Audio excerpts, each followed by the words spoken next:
Olá a todos, obrigada por estarem presentes. Vamos agora ter um painel de Building a Startup in Portugal, que tem como moderador o Paulo 300 e como painelistas Filipe Veiga e João Rosado.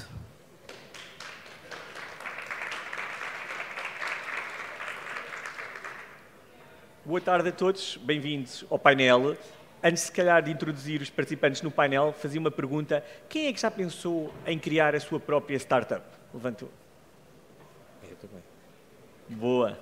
E espero que no final do painel ainda hajam mais gente a querer criar uma startup. Espero que gostem. Este painel vai ser em simultâneo com o podcast Empreendedor Universitário, um podcast que eu tenho e que a Organização da Semana Informática, que desde já agradeço o convite para estarmos aqui, lançou o desafio de fazer em colaboração. Portanto, esta conversa vai ser depois aparecer no podcast. E comigo tenho, do meu lado esquerdo, o João, do meu lado direito, o Filipe, eles já se vão introduzir. E eu vou só começar por dar uma breve nota sobre cada um deles e depois lançar as questões, guardando para as vossas perguntas, 15 minutos no final. Em termos do Filipe Veiga, formação na área de Economia, Comunicação e Gestão.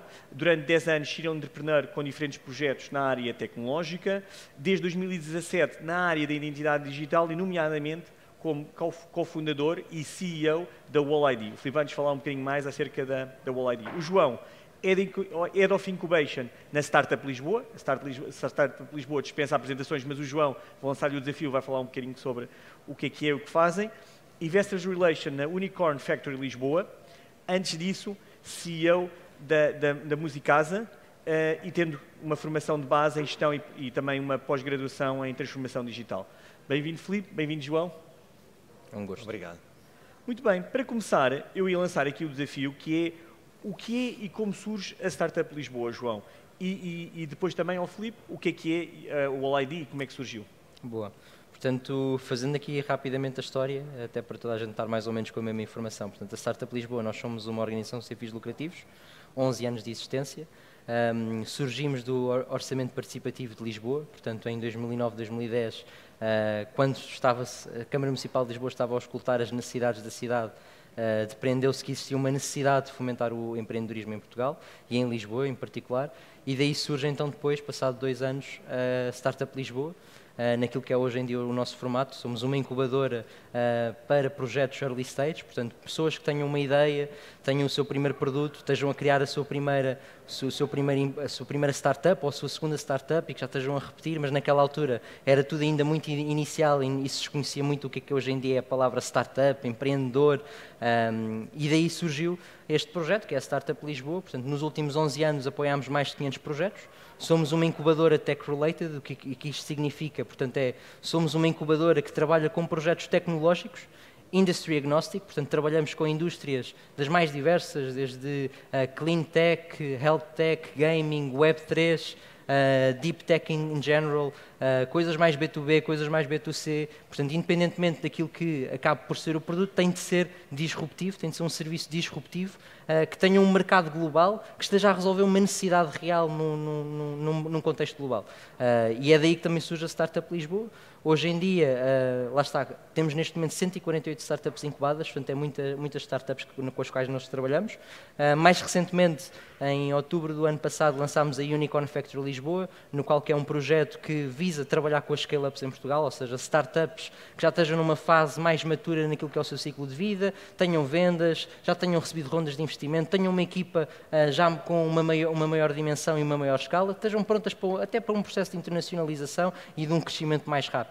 Este projeto, que é a Unicorn Factory Lisboa, é um programa de aceleração de 8 meses, em que visa, lá está, em trabalhar com estas startups que nós denominamos de seed stage e que estejam prontas para alcançar uma série A, ou seja, isto aqui chavões, mas no fundo estejam prontas para levantar um capital maior e que estejam prontas para conseguir conquistar uma cota maior de mercado e ter aqui um ritmo de crescimento muito elevado. E no fundo isto é a Startup Lisboa, também somos gestores do Hub Criativo do Beato, que são 36 mil metros quadrados, 18 edifícios ali na zona do Beato, e acho que assim, rapidamente, isto é a Startup Lisboa e é o impacto que temos estado a fazer na cidade de Lisboa. Perfeito, obrigado, João. Filipe? Bem, primeiro, obrigado também pelo convite e por estar aqui também no podcast contigo e também num painel com 2 amigos, que é sempre uma coisa agradável. Mas resumindo rapidamente o que é o WallID. O WallID, nós somos um provider de soluções de identidade digital. Nós temos uma suite de produtos que é endereçada quer a developers, seja do Web 2 ou do Web 3, para facilitar os seus processos de autenticação e de verificação de dados do utilizador dentro dos seus próprios sistemas. E temos também uma carteira digital que é dirigida por qualquer pessoa, qualquer um de vocês pode ir neste momento descarregar a carteira ao nosso site. E é uma carteira digital para autenticar, quer em Web 2, em Web 3, gerirmos todas as nossas identidades digitais, desde certificados aos nossos próprios documentos de cartão de cidadão, chaves móveis digitais, aqui no caso de Portugal, até a credenciais descentralizadas do Web 3 e até os nossos tokens de cripto. E, portanto, resumidamente, diria que era isto que nós fazemos. E pronto, e acho que o resto também vamos ter a oportunidade de falar mais à frente. Muito bem. Obrigado, Filipe. Obrigado, João. Filipe, a All-ID hoje tem já teve 2 rondas de investimento, já tem uma equipa com mais elementos para além dos founders. Qual foi a jornada? Ou seja, quem nos está a ouvir, não é? Pode ter uma ideia e gosta muito também de saber quais são os passos para chegar, para fazer crescer a empresa. Qual é que foi o vosso percurso? Como é que começou e como é que chegaram até onde estão hoje? Portanto, nós somos dois founders, sou eu, que sou o CEO, e o Vítor Viana, que é o CTO. O nosso percurso começa cerca de 2017. Nós estávamos os dois numa empresa tecnológica, que tu também conheces bem, que é a Caixa Mágica, e que esteve aqui também presente nesta semana. E a Caixa Mágica, portanto, é uma software house que trabalha já há muitos anos também nesta área de identidade digital e tem desenvolvido soluções de infraestrutura na área de identidade digital. E quer eu, quer o Vítor, estávamos relacionados e trabalhávamos diretamente com esses projetos, e a All-ID surge, primeiro que tudo, de nós termos identificado um fenómeno que estava a acontecer no mercado, nessa altura, que era o surgimento deste conceito de identidade digital, ou de vários conceitos e de tipos de identidade digital. Nós também na altura começámos a cair naquilo que nós chamamos o rabbit hole do Web3 e a brincar com smart contracts e com os conceitos de identidade descentralizada, e nós apercebemos que desde autenticadores, como nós temos hoje em dia, do Google, Facebook, para entrar nos sites, aos novos formatos de identidade digital que surgem e que eram emitidos pelo Governo, até aos próprios formatos de credenciais digitais descentralizadas do Web3, tudo isto teria uma série de aplicações, a identidade digital vinha para ficar, mas havia uma série de desafios em como utilizar isto para quem interessava, que são os utilizadores e os developers que depois eventualmente precisam de autenticar ou verificar dados do utilizador. E, portanto, a All-ID surge primeiro de uma ideia muito abstrata que era, esta indústria está a surgir e vai haver aqui um problema de conseguir simplificar a conexão e a comunicação e a interoperabilidade entre estes providers e infraestruturas todas que surgem. Portanto, eu e o Vítor, na altura, começámos a experimentar e a fazer alguns pilotos de tecnologia que tentava resolver isto. Nós criámos uma carteira digital que também tentava agregar e ir buscar estes documentos. E aí fomos fazer um pitch a investidores, portanto, aí tínhamos um problema minimamente identificado, tínhamos um produto ou uma tentativa, um piloto de um produto, e fomos fazendo o percurso até que, de facto, conseguimos convencer uns investidores de que estávamos numa indústria, tínhamos um problema para resolver e a equipa certa para o fazer. Portanto, o caminho desde aí até então que nós fizemos não crescemos muito a nossa equipa somos 4 pessoas hoje em dia, para além dos founders, e a jornada tem sido, desde aí até agora, de Product Market Fit, portanto, investir em perceber de facto o problema, testar se a solução e o produto que temos resolve esse problema e escalar isto através de receita e de vendas e de resolver um problema prático para clientes. Muito bem, então, havia ali uma dor, uma pain que vocês identificaram, uma necessidade no mercado, não é? Há ali talento, 2 colegas, 3 colegas, geralmente os founders tendem a ser mais do que um, não é? O Elon Musk é sozinho, mas ele não é humano, não é? É de Marte. Mas de resto, vamos ser 2 ou 3 porque nos complementamos, não é? E o Filipe acho que tocou nisso. E a partir daí tentar ajustar o produto às necessidades do mercado, trazendo os investidores. João, é este o percurso tradicional e vocês na Startup Lisboa também já viram startups a vir do técnico e de outras universidades, de founders com ideias e com talento? Exatamente, portanto, nós até do técnico nós trabalhamos muito com a Junitec, na qual temos algumas das startups que saíram da Junitec, incubadas na Startup Lisboa, e acaba por ser uma relação que nós temos com a academia muito próxima, ou seja, identificar talento, ajudar este talento a fazer crescer as suas ideias e dar-lhes aquilo que são as ferramentas iniciais, desde perceber o que é o Product Market Fit, como é que se processam estas rondas de investimento, o que é uma pre-seed, o que é uma seed, de que forma é que nós podemos testar e validar a nossa ideia, que ferramentas é que existe, o que é o Lean Startup, o que é Design Thinking, como é que isto pode funcionar na realidade e, acima de tudo, ter uma network de pessoas. Hoje em dia, após 11 anos, é tudo muito mais fácil, ou seja, já temos founders de terceira geração, ou seja, que já estão a empreender pela segunda, pela terceira, pela quarta vez e que podem chegar ao pé das pessoas que estão agora a começar este percurso enquanto empreendedores e dizer, ok, isto foi o que eu fiz, isto foi o que eu aprendi e tens aqui 1 ou 2 conselhos que podem realmente ajudar. Na Startup Lisboa, nós temos múltiplos backgrounds, portanto, temos pessoas que têm um PhD e é um percurso muito mais académico e lembraram-se ali de uma pain muito associada àquilo que são os seus artigos de pesquisa e percebem, ok, isto aqui pode resultar num produto e muitas das vezes aquilo que são as necessidades é uma necessidade mais de gestão, que é como é que eu, pegando neste produto que eu estou a desenvolver, como é que eu posso fazer isto tornar-se um negócio, como também temos a outra perspectiva, que é pessoas que vêm do mundo mais de gestão ou que já têm carreiras muito grandes e que percebem que há aqui uma necessidade no mercado, pegam exatamente nessa necessidade e começam a desenvolver um produto em torno disso. Muitas das vezes acabam por haver 2 realidades distintas, que é quem acaba por ser solo founder, quem já tem uma equipa mais ou menos desenvolvida e depois já sabemos que tipicamente também os investidores acabam por valorizar muito o que é esta equipa, o que é que isto se complementa, o que é um CTO, o que é um CEO, de que forma é que estas equipas acabam por se complementar e exatamente como o caso do Filipe, é uma equipa que se complementa, que tem backgrounds diferentes e que depois permite atingir aqui uma necessidade mais facilmente e ter uma equipa que seja capaz de concretizar, porque no final do dia uma startup é o quê? Execução. Claro, claro. Muito interessante.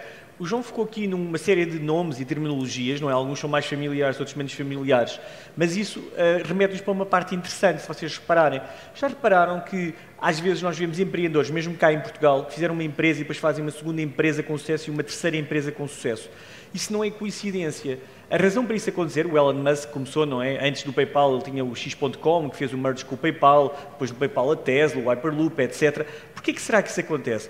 Na verdade, o sucesso de uma startup é uma fórmula como aquelas que nós aprendemos em eletromagnetismo ou noutra cadeira. Uma fórmula com variáveis, com ingredientes, como fazer um bolo, como uma receita. Não é? É marketing, é investimento, é recursos humanos que construímos a nossa equipa. E o que a Startup Lisboa e o que o João está a referir é ajudar-nos a preencher que as nossas lacunas de formação têm, porque nós não aprendemos tudo na universidade, no técnico quase tudo, mas pronto, não, estou a brincar. Mas para fazermos uma startup temos que complementar essa nossa... E a Startup Lisboa, não é? Ajuda nesse processo. João, agora mais da perspectiva de apoios que existem para empreendedores e para startups, não é? Tanto na Startup Lisboa como outros que pensam, o que é que o empreendedor em Portugal pode contar? Exatamente. Portanto, eu até começaria por falar do papel de nós temos incubadoras, temos aceleradores, cada um acaba por ter o seu papel, incubadoras que acabam por se focar mais em ideação e temos incubadoras que vêm de universidades e que apoiam projetos universitários e que estejam no seio das universidades em desenvolver muito esta vertente de negócio, testar um negócio, perceber se existe aqui realmente uma pain que é real e que há pessoas que estão a experienciar esta pain. E depois também temos muito esta vertente que, por exemplo, que Startup Lisboa, o que nós apoiamos é, independentemente seja uma primeira vez, o founder pela primeira vez, quer seja um founder, já tem imensa experiência, como por exemplo o Filipe, nós temos uma estrutura muito simples, que é, temos 3 meses de uma espécie de programa de aceleração, isto é, um programa que visa ter aqui um objetivo, cobrir vários tópicos, por exemplo, a Startup Lisboa nós focamos-nos em 3 grandes módulos, um que é a parte de leadership, que é como é que eu posso tornar um melhor líder e fomentar isso perante as minhas equipas, como é que eu posso estruturar as minhas equipas, como é que eu impijo aquilo que é um pouco aquela cultura da empresa e a essência da empresa. Uma segunda parte mais de growth, que é como é que eu vou ao mercado, como é que funciona marketing digital, que tipo de ferramentas e opções é que eu tenho, como é que eu vou vender o meu produto, seja um produto mais B2B ou seja um produto mais B2C, como é que eu identifico esta persona que está à procura das necessidades nas quais eu estou a tentar resolver e depois por fim uma terceira parte que é mais de fundraising, que é como é que eu capitalizo a minha empresa. E aqui entramos numa panóplia de soluções hoje em dia que temos desde grants, e estas grants podem ser mecanismos de apoio da Comissão Europeia que fomentam muitas vezes alguns projetos que sejam mais deep tech e sejam mais tecnológicos, seja inteligência artificial, sejam computer vision, portanto aqui um conjunto de tecnologias mais intensas naquilo que é a sua exploração e existem muitas grants para apoiar isso. E depois, por exemplo, a Startup Portugal tem uma iniciativa agora que é o Startup Voucher, ou Voucher para Startups, que visa exatamente também apoiar com 30 mil euros alguns destes projetos, sejam numa fase mais inicial, até mesmo numa fase um pouco mais avançada, para capitalizar os seus recursos. E tudo isto são algumas destes apoios que vão existindo. Incubadoras, aceleradores, os aceleradores têm mesmo sempre esta visão de, e há vários tipos de aceleradores, alguns mais iniciais, alguns mais para a frente, mas visam sempre ter um objetivo de apoiar as startups, apoiar aquilo que são os estágios de desenvolvimento em questão e nutrir estas equipas de recursos que poderiam não ter no seu seio e no seu dia-a-dia. Portanto, no fundo, existem diversos apoios, alguns monetários, e lá está, existem investidores, existem os business angels, que garantem que depois este ecossistema, que é o ecossistema empreendedor, funciona e que, no fundo, a máquina tem tudo aquilo que são os seus recursos necessários para continuar a funcionar. Muito interessante. Filipe, eu sei que vocês também, além já falaste, levantar investimento, não é? De VCs, de investidores, não é? Faz parte da startup, a diferentes níveis, não é? Chamado Seed Capital, pode ser 50 mil euros, depois uma série A, pode ser 4 milhões, ou pré-série A, pode ser 1 milhão. Há este percurso, em paralelo. Então, como está hoje o mercado é muito difícil levantar dinheiro para uma startup. Mas há outras formas, o João já disse algumas. Da vossa experiência, já levantaram, já obteram também capital e financiamento de algumas destes apoios que pode haver? Sim, o João começou logo por falar de um mecanismo que são as grants. E sim, já recebemos dos dois tipos. O João falou de um deles, que é a Comissão Europeia, e existem algumas grants fornecidas por organismos mais institucionais, quer aqui locais, quer internacionais. E depois, dependendo, por exemplo, no nosso caso, nós somos uma empresa com um foco muito grande, ou pelo menos com uma penetração relativamente grande em Web3. E os próprios ecossistemas do Web3 têm grants para financiar, para apoiar developers e trazer para os seus ecossistemas.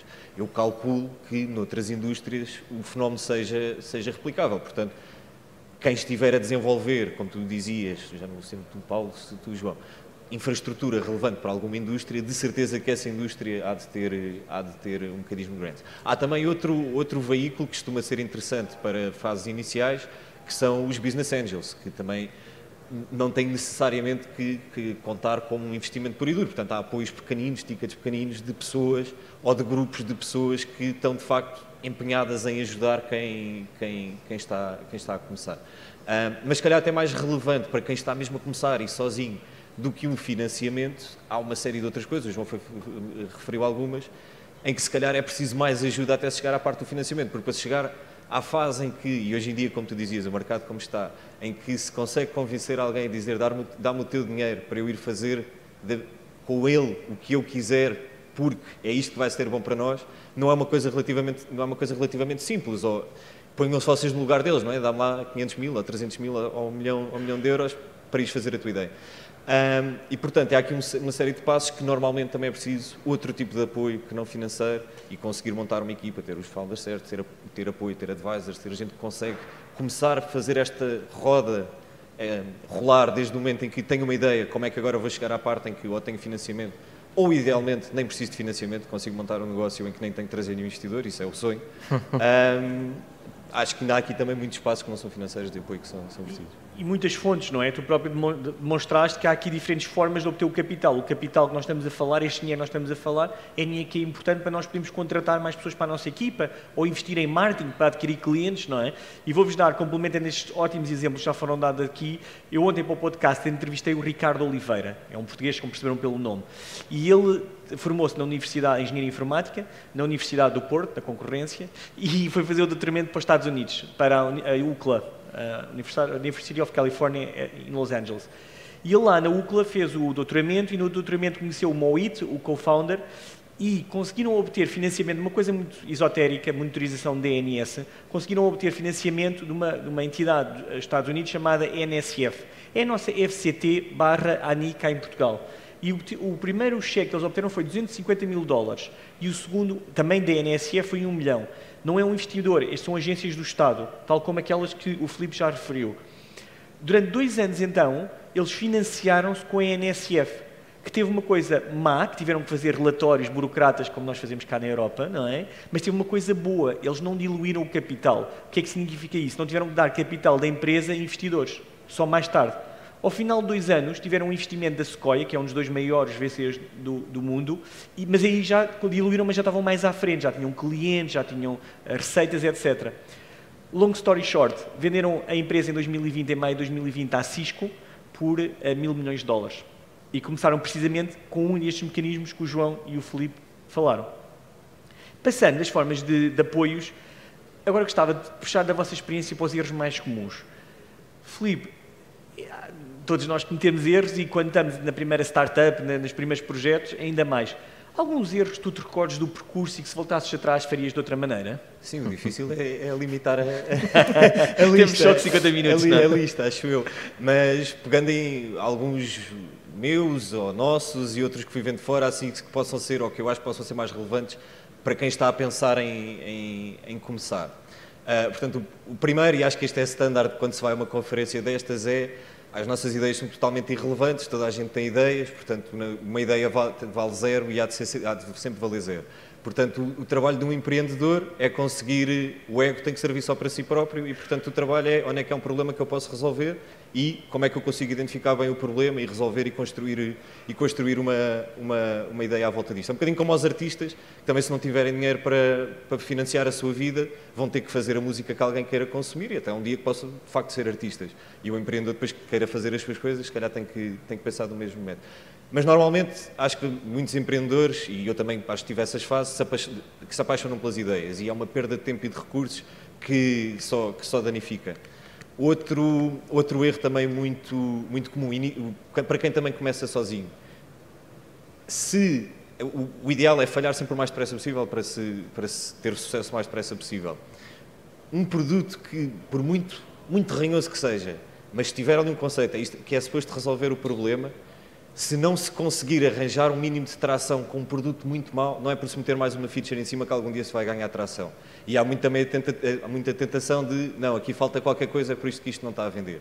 E se está a resolver um problema, a versão mais rudimentar de todas vai pelo menos encontrar alguém que arranje isto. E nós às vezes também fazemos isso, também já vi muita gente fazer, vamos só tentar resolver mais isto até conseguir encontrar. E eu acho que isso não é product market fit. Outro erro também muito comum que se vê e que acho também que é muito fácil de fazer no início é quando se começa, e principalmente depois de uma primeira ronda, há muita tentação de eu agora então tenho que fazer tudo, vou contratar uma equipa, preciso disto tudo, tenho que começar a comunicar, senão estou fora do mercado e, pelo menos na nossa experiência, os nossos 2 anos foram constantemente a falhar redondamente, a iterar o produto até encontrarmos um caminho por onde nós percebemos, não, nós tínhamos aqui uma ideia inicial, da ideia até ao problema real, tudo. Há muita coisa diferente. Portanto, se nós tivéssemos gasto mais dinheiro que gastámos, não tínhamos sobrevivido. E eu acho que isso também é um erro muito comum, começar-se logo a ter uma equipa grande, querer-se divulgar logo a empresa e as pessoas têm que saber quem nós somos e quem tem que saber quem nós somos são os clientes que resolvem o problema. Pronto, isto são alguns, se tivermos depois tempo, se houver uma sessão de Q&A, calculo que haja, também depois podemos falar de outros. É verdade. João, na tua experiência também, não só como empreendedor, mas também no acompanhamento que dás às startups, na Startup Lisboa, vês, além dos erros do Filipe, outro tipo de erros? O que é que tu identificaste já no passado? Eu aqui mencionaria a parte da equipa, ou seja, e ao início, e acho que acabamos sempre por falar mais ou menos das mesmas coisas, que é a equipa. Escolher o cofundador certo, escolher a pessoa certa que vai estar comigo em todos os momentos. Porque empreender, tal como estamos aqui a perceber, não é fácil e acaba por ser um trabalho de constante discussão, de procurar validação no cliente, mudar as coisas sempre que há uma necessidade, mas se não tivermos as pessoas certas ao nosso lado, este percurso torna-se muito mais complexo. E ter as pessoas certas, com a motivação certa e com a ambição certa, portanto é preciso muito haver aqui uma gestão de expectativas muito grande desde o início e muitas das vezes o que nós vemos na Startup Lisboa são projetos que chegam até nós com 3, 4 founders e depois acabam por ser 2 founders no final. E há ali um período muito grande de desalinhamento e de frustração porque as pessoas não falam logo quais são as suas expectativas. E vemos projetos que até podiam ter potencial a morrer cedo apenas porque não conseguiram gerir essas expectativas iniciais, que é ter toda a gente no mesmo barco, ter toda a gente a pensar na mesma coisa e a remar para o mesmo sentido e garantir que estamos alinhados, ou seja, porque depois falamos de muitas coisas que é a questão do burn rate, ou seja, qual é que é o teu runway, quanto tempo é que tu consegues aguentar agora sem nós levantarmos qualquer capital, não fecharmos clientes. E todas as pessoas têm as suas vidas, têm as suas necessidades. E um dos erros mais comuns que nós vemos é a questão da equipa. A equipa não estar alinhada com aquilo que são as suas expectativas iniciais. E depois, obviamente, acho que tudo o que o Filipe disse é preciso sermos rápidos a mudar, sermos rápidos a pivotar, sermos rápidos a entender que, se calhar o problema não está aqui, está no outro lado. E sermos capazes de auscultar aquilo que o mercado também pede. E é daí que um bom empreendedor que consiga resolver aquilo que é um problema real, acho que vai ser sempre bem sucedido. Interessante. E o João referiu burn rate e runway. Já agora, não sei se todos sabem o que é burn rate, mas burn rate é uma empresa, é como nós, não é? Nós temos as nossas receitas, a semanada ou um salário que vocês tenham num part-time que tenham, não é? Mas vamos imaginar, a semanada é a receita e temos despesas, não é? Despesas para gasolina, para restaurantes, não é? Isso são as despesas. O burn rate é, mensalmente, as receitas menos as despesas dá o que nós ou gastamos ou temos de receita. Geralmente, nas startups, no início, nós gastamos mais do que aquilo que temos de receitas. Daí precisamos do dinheiro dos investidores. Os investidores são os nossos pais. E, portanto, vamos imaginar, eu gasto, a vossa semanada é 500 euros, mas em jantares, em fotocópias, gastam 700. O vosso burn rate é 200 euros. Se o vosso pai diz, olha, está aqui o dinheiro todo para o ano, não é? Tens aqui 1000 euros, 200 euros dava para quantos meses? Para 5 meses. É a vossa runway. Okay? João, tu falaste, e eu acho que eu concordo, é um componente super importante da equipa, mas isto de ser empreendedor é uma coisa que também não é fácil, não é? Porque isto é quase uma montanha russa de emoções, não é? Umas vezes estamos muito contentes porque obtivemos o primeiro cliente, tivemos o primeiro investidor, umas vezes tudo parece que corre mal, etc. Como é que tu, da tua própria experiência, tu tens visto, e ser empreendedor é para todos? Eu acho que ser empreendedor é... Isto aqui tem dois lados, ou seja, eu acho que toda a gente pode tentar ser empreendedor e deve tentar ter este bicho também dentro de si, de resolver problemas, e acho que aquilo que é o significado de ser empreendedor pode ter duas faces, ou seja, sermos empreendedores no sentido de olharmos para os problemas e procurarmos resoluções, e isto até podemos ir buscar aquilo que é o significado de intraempreendedorismo também, que é, eu estou na minha empresa, mas eu quero resolver os problemas, quero perceber como é que eu posso melhorar as coisas, e eu acho que todos nós deveríamos ser empreendedores, nesse aspecto, que é olharmos para os problemas à nossa volta e tentarmos arranjar soluções. Depois agora a pergunta, se todos estão prontos para ser empreendedores hoje em dia? Se calhar não, porque muitas das vezes temos de passar por um período de lições e aprendizagem. O Filipe é empreendedor há 10 anos, mas se formos falar que todos os anos de experiência que acumulou para hoje em dia estar a ser bem sucedido naquilo que é ser empreendedor, são muitos erros, muita aprendizagem, muita necessidade de adaptação. Eu acho que todos nós devemos ser empreendedores, mas há muito esforço por trás daquilo que é depois criar o nosso próprio negócio e aí ser outro tipo de empreendedor. Okay. E Filipe, esta questão, agora que estamos a falar dos altos e baixos, etc., há dias tu acordas e gostavas de ter ido trabalhar para a Meu, ou para a Altice, ou para a Vodafone. Como é que geres isso? Não, se a pergunta é posta assim, não. Por acaso, acho que nunca houve nenhum dia que eu tivesse preferido isso. O que o João estava a dizer também, que é... Também já não sei se foi o que disseste, mas é... Às vezes no espaço de 5 minutos estamos muito contentes, e muito tristes e depois voltamos a estar contentes. Mas não, já tive momentos muito estressantes, muito difíceis e pesados emocionalmente e desgastantes, isso tudo, acho que isso faz parte. Como é que se gera isso como empreendedor? Não é? Mesmo, porque isso acontece em todas as fases. Pode ser uma empresa de 100 milhões, uma empresa de 1 milhão, uma empresa de 10 mil, não é? Há dias bons e dias maus, como é que nós gerimos isso? Não sei se isso não será uma pergunta depois muito pessoal e há de ter a ver com cada um, não é? Ou seja, com a forma como cada um lida. E aí, se a pergunta é, um empreendedor precisa... Eu acho que também um empreendedor tem vários níveis. Um empreendedor pode ser, nós podemos só conseguir tomar conta da nossa vida. A nossa vida não tem que ser um negócio escalável, multimilionário, nem tem que ser nada disso. E isso é ser empreendedor, é tomar conta da minha vida e não depender de ninguém. Agora, tentar fazer, que já é um bocado mais à maluco, tentar fazer uma startup tecnológica, tentar crescer, ter uma coisa muito maior, isso vai ter que vir sempre com muito desgaste. E como é que se tenta fazer? Acho que isso é um mecanismo de cada um. Eu tenho os meus mecanismos, portanto, tenho os meus mecanismos para aliviar stress. Eu gosto muito de fazer desporto. Felizmente tenho uma família com quem me sinto bem, também serve para aliviar o stress, mas quer dizer, tem que ser um mecanismo. Eu tenho os meus próprios mecanismos para conseguir aguentar um período grande de stress. Sendo que a principal motivação é essa que tu estavas a dizer. Eu nunca quis ir trabalhar para a Altice, nunca consegui conceber a ideia de... Já tive que fazer em períodos da minha vida também, uns períodos em que tive que ir trabalhar por conta de outra para poder comer, mas nunca consegui conceber a ideia de fazer outsourcing do meu tempo para atingir o objetivo de outra pessoa. Portanto, o que eu iria estar a perder de margem por estar a fazer o outsourcing do meu tempo, quer da maneira como eu aproveitava, quer em termos de resultado líquido. Portanto, como isso nunca se põe, tenho que aguentar com o resto, são as consequências de ser empreendedor, portanto, é arranjar um mecanismo de coping, diria. Interessante. E a nível, João, a nível do ecossistema de startups em Portugal, e o que vocês veem na Startup Lisboa, é fácil ser empreendedor em Portugal? É uma opção a ir para fora? Quais são as vantagens? E se calhar não há uma solução, mais uma vez depende de cada um de nós, mas como é que tu vês o ecossistema hoje em dia, não é? E as principais vantagens e desvantagens de ficar em Portugal? Boa questão. E uma questão muito complexa também de ser abordada, ou seja, acho que hoje em dia o custo de oportunidade de empreender em Portugal está cada vez mais alto, principalmente para jovens e jovens do técnico então, que podem sair com ofertas de trabalho espetaculares. É um custo de oportunidade alto, é um custo de oportunidade de recusar 3.000 euros da Google para criar o seu próprio negócio.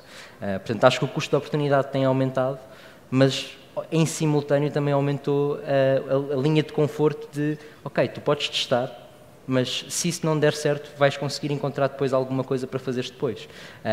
E acho que é numa perspectiva de as pessoas arriscarem e saberem que são novas o suficiente, principalmente aqui, vocês são novos o suficiente para testar uma coisa e isso não funcionar. São novos o suficiente para saírem da universidade, testarem o vosso próprio negócio, criarem alguma coisa que vocês querem e que vocês se sentem confortáveis em fazê-lo, e se isso não funcionar, fazerem outra coisa qualquer.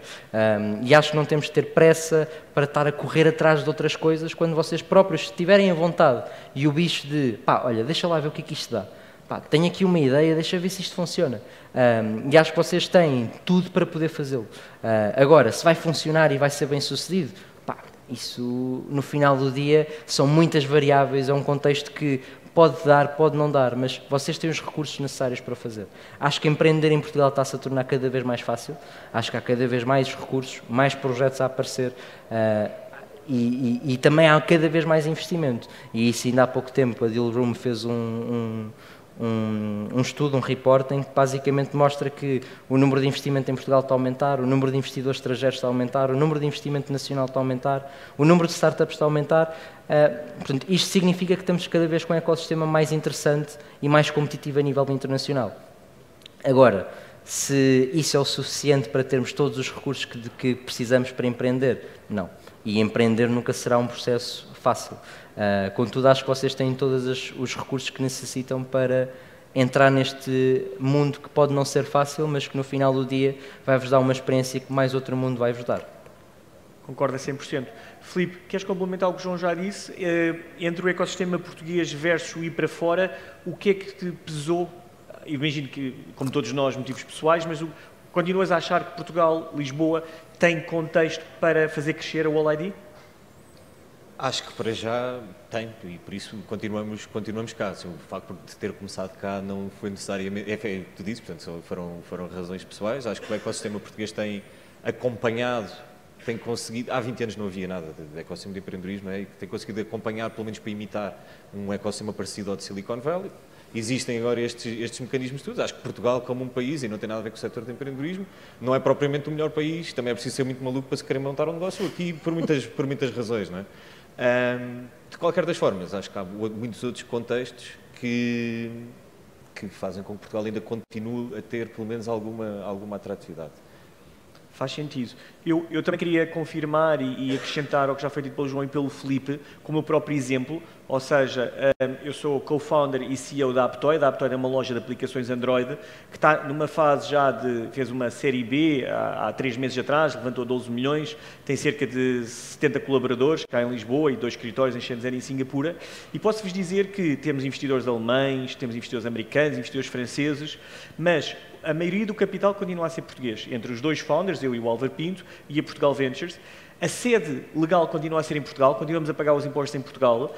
Temos, além também, parceiros internacionais, clientes internacionais, investidores internacionais, mas o ecossistema português, nestes últimos 10 anos, a Aptoide existem há 10 anos, foi totalmente para nós suficiente para fazer crescer a empresa. Não precisámos, viajamos, eu vim de Barcelona anteontem, viajamos naturalmente, mas é possível, é o nosso exemplo, construir em Portugal. Nós ouvimos falar muito dos unicórnios portugueses, mas que na verdade crescem lá fora. É só para dizer que também há empresas unicórnios e não em Portugal, que são 100% portuguesas e crescem cá.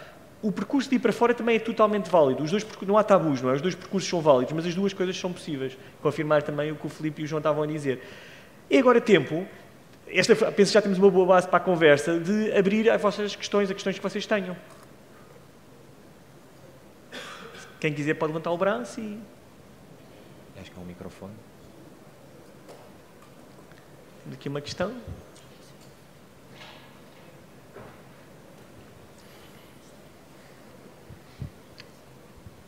Olá, eu sou o Pedro e queria-vos perguntar se tem algum livro que aconselham uma pessoa que quer fazer uma startup ler no início. Boa questão. Eu posso recomendar dois. Pessoalmente gosto muito do Lean Startup. Acho que explica muito bem aquilo que são algumas ferramentas que vocês depois podem utilizar no vosso dia-a-dia enquanto estão numa fase de ideação e a construir o vosso primeiro negócio. E depois gosto muito de um que pode ser um bocadinho óbvio, mas é o Start With Why. E acho que principalmente quando estão na universidade é bom perguntarem-se porque é que estão a fazer as coisas. Portanto, isso seriam as minhas duas recomendações de livros para vocês que estão a sair da universidade a pensar em criar o vosso próprio projeto. Acho que são dois livros que são boas bases. Eu juntava a estes, que acho que também que sim, o Innovation Dilemma. Acho que é um dos obrigatórios, ou melhor, não dos obrigatórios, obviamente, mas é daquelas que para quem quer começar está ali um bom resumo de coisas a fazer e a não fazer e uma boa análise sobre os passos. E juntava também o Crossing the Chasm, que acho que aí tem um insight muito interessante para quem está fora, que é muito relevante para o empreendedorismo, que é a própria definição do que é o chasm e o que é saltar esse chasm, que no início, pelo menos eu, não tinha a ideia do conceito, e é um conceito muito real no dia-a-dia de uma empresa e muito relevante e importante, e que é bom saber logo desde o início e conhecê-lo. Bem, excelentes soluções. Pedro, deixa-me só dar um heads up. Eu acho que é uma pergunta mesmo interessante. Eu também gosto muito de livros e de ler, e eu acho que ficaste num ponto importante, que é, nós não estamos em São Francisco, nós em São Francisco, vocês vão em São Francisco, vocês entram num café e a pessoa da esquerda está a falar de investimento, a pessoa da direita está a falar em Product Market Fit, e nós cá não temos essa cultura, essa tradição em Portugal ainda, está a crescer como o João disse, não é? E ler livros, ouvir podcasts, é crescer disto, não é? Nós aprendemos com os livros, aprendemos com o que lemos, e com os podcasts também. Eu acrescentava, há excelentes podcasts sobre produto, sobre empreendedorismo, etc. Além do empreendedor universitário, como é natural. E eu ia acrescentar dois que eu gosto muito. Zero to One, do Peter Thiel. O Peter Thiel faz parte da PayPal Mafia, foi um dos fundadores com Elon Musk. Aquilo é um merge de duas empresas do PayPal, e eu acho extraordinário, é um livro ainda atual. O segundo, na verdade são os dois livros do Ben Horowitz, The Hard Things About Hard Things. O Ben Horowitz é o cofundador da Andreessen Horowitz, juntamente com o Mark Anderson, e tem uma maneira de colocar as coisas da vida dos empreendedores que eu recomendo vivamente a ver. Que as coisas não são só fáceis, as coisas também são difíceis, e que nós não somos perfeitos, porque nós como empreendedores temos que perceber que muitas vezes, o Filipe dizia isso, cometemos erros, e portanto acho que o Ben Horowitz pega muito bem. Excelente questão, obrigado. Obrigado.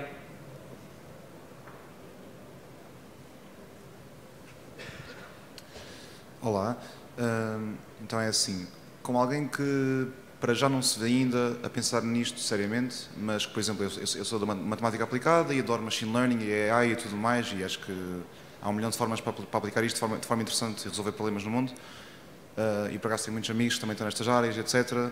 Então a pergunta é mais, o que é que seria optimal, se é que há uma resposta a isto, que é primeiro sair, trabalhar, ser formado em empresas muito boas e aprender, e depois então startups e etc. Ou desde o início logo, pronto, à séria, com startups e falhar e aprender assim. O que é melhor? Que grande pergunta, quem é que quer começar? Força.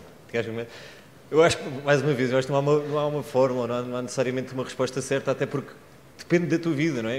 Como eu disse, para mim eu sempre fui muito dogmático na questão de eu não quero trabalhar por conta de outrem. Mas quando tive não tinha outra hipótese, tinha que comer, tive que ir trabalhar por conta de outra. E, portanto, se a pergunta é, vamos desconsiderar isto tudo, vais e queres eventualmente, não sabes quando na tua vida, um dia ter os teus projetos, fazer os teus projetos na área que tu gostas, ir trabalhar para uma empresa vai-te sempre trazer uma série de mais-valias, desde a experiência de trabalhar no ambiente corporate, tens ali pessoas ao teu lado, agora já não literalmente ao lado, mas tens pessoas na tua equipa que te podem ajudar diretamente. Isto não vais ter numa startup. Eu acho que tudo o resto vais ter e muito exponenciado. Se tu tens a capacidade de aprender, e continuamos a desconsiderar a capacidade de financiar a tua vida para fazer isto, mas se tu tens eventualmente essa vontade e a capacidade de aprender, a testar e tiveres um processo para falhar e aprender, aí eu diria que fará sempre sentido ir por esse caminho. Agora, não tens interesse de todo em ter uma ideia, em desenvolver a tua ideia, ou é só uma coisa passageira? Bem, então experimenta, vê se dá ou não dá, depois muda outra vez. Ou não tens maneira, de facto tens que ir trabalhar, pronto, aí tenta-se conciliar as duas coisas, não sei se há uma fórmula direta.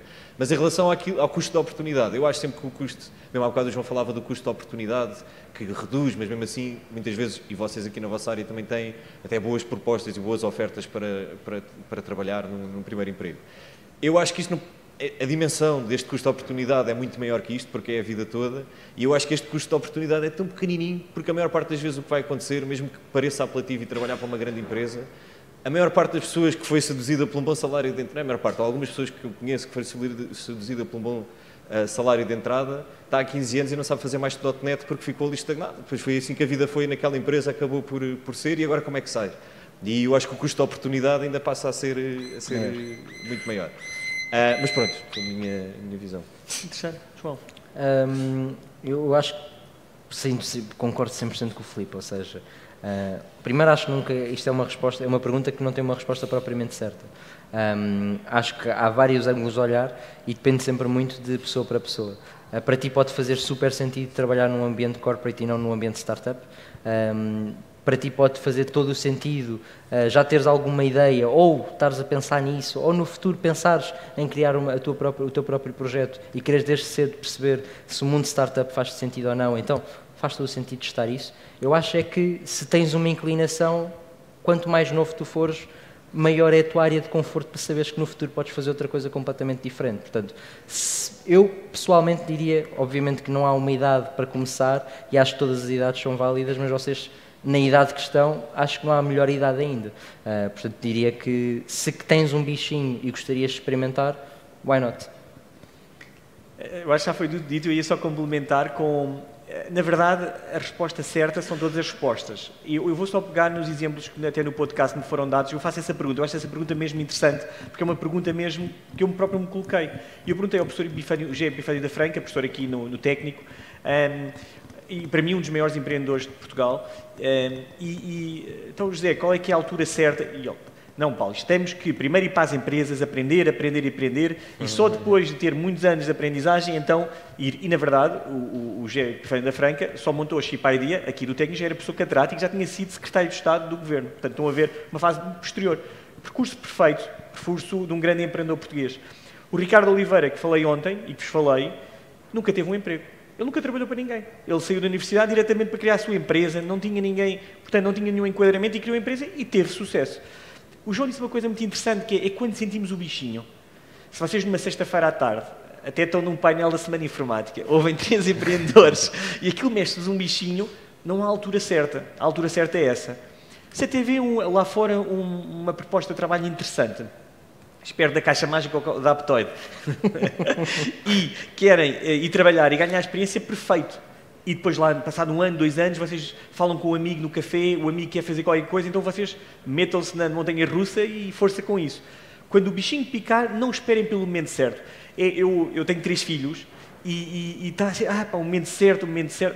É como para ter filhos. O momento certo é quando nós temos vontade, estamos à espera que a economia melhore, estamos à espera que o emprego tenha as condições todas, nunca vamos nem ter filhos nem fazer startups. Quando o bichinho pegar, é quando nós apanhamos a montanha-russa. Obrigado pela pergunta. Muito obrigado.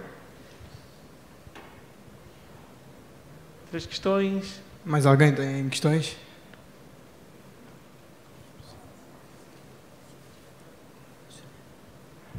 Assim sendo, vamos terminar. Muito obrigado ao Paulo, ao João e ao Filipe por este painel incrível. Uma salva de palmas. Obrigado a todos. Obrigado.